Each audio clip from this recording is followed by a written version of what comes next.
যদি আমি এই 6 ক্লক থেকে ওয়েল্ডিং শুরু করি লাইক দিস, এখান থেকে অ্যাটলিস্ট আমার একটা রড ইলেকট্রড পুরাটাই যেন আপনার এক টানে আপনার 9 ক্লকে এসে শেষ হয়।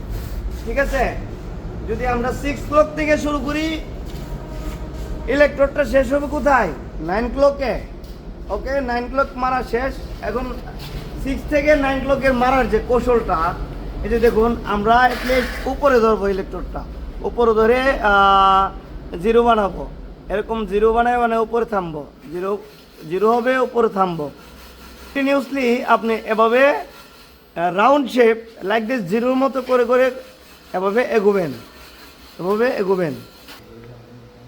আমরা এখন 9 ক্লক থেকে 12 ক্লক সম্পূর্ণ করব। তো এটার যে ইলেকট্রোডের যে মুভমেন্টটা, এই যে এটাও আপনার এভাবে জিরো বানাবেন, জিরো বানায় উপরে থামবেন। অনেকে ইলেকট্রোড অ্যাঙ্গেল এভাবে ধরে রাখে, হ্যাঁ, কিন্তু এটা কি করে না, মুভমেন্ট করে না। তো আমি এভাবে যদি ধরি, এটা আস্তে আস্তে আমার হাতের সাথে সাথে কী হবে, হোল্ডারটাও ঘুরবে, হোল্ডারও মুভমেন্ট হতে হবে কন্টিনিউসলি এভাবে। যদি এভাবে ধরি, এই যে zero zero zero zero zero, এই যে দেখেন আমার হাতও আস্তে আস্তে কি ঘুরাইতেছে হোল্ডারে। যদি আপনি এভাবে না ঘুরাইতে পারেন তাহলে প্রপার ওয়েল্ডিং হবে না, ফিউশন ভালো করে হবে না। পাশ আমার শেষ পাইপের ওয়েল্ডিং করা। এখন ওভারহেড থেকে বাম পাশ দিয়ে আমরা ওয়েল্ডিং। তো বাম পাশে যখন মারবো আমরা 6 ক্লক থেকে 3 ক্লকে যাব। ওকে, যে আবার ঘুরাইয়া ঘুরাইয়া ঘুরাইয়া জিরো উপরে, জিরো উপরে, জিরো উপরে, কন্টিনিউসলি আপনি এভাবে ওয়েল্ডিং করে করে চলে আসলেন আপনি 3 ক্লকে।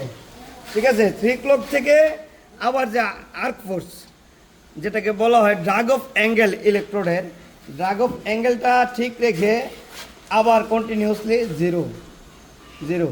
এখানে আপনি যতবারই করবেন আপনার ইলেকট্রোডের ফোর্স ঘুরাইতে হইব, অ্যাটলিস্ট হোল্ডারের ফোর্স কী করতে হবে, ঘুরাইতে হইব। এখন এভাবে যদি ধরে যদি এভাবেই শুধু ওয়েল্ডিং করি হবে না, সাথে সাথে কী করতে হবে, আপনার ইলেকট্রোডের হোল্ডারের মুভমেন্ট করতে হবে। এই যে এইভাবে ফোর্স করে করে করে করে আপনি যাবেন। তো প্র্যাকটিক্যালি আমরা একটু দেখবো কীভাবে ফিলিং কাজ সম্পূর্ণ করে।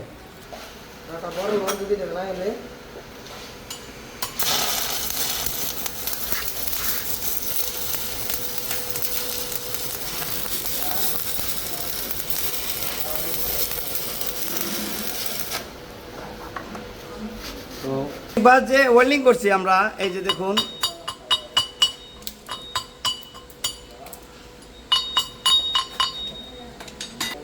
ফিলিং পাস 1.5 mm কি থাকবে, ডাউন থাকবে, হ্যাঁ, 1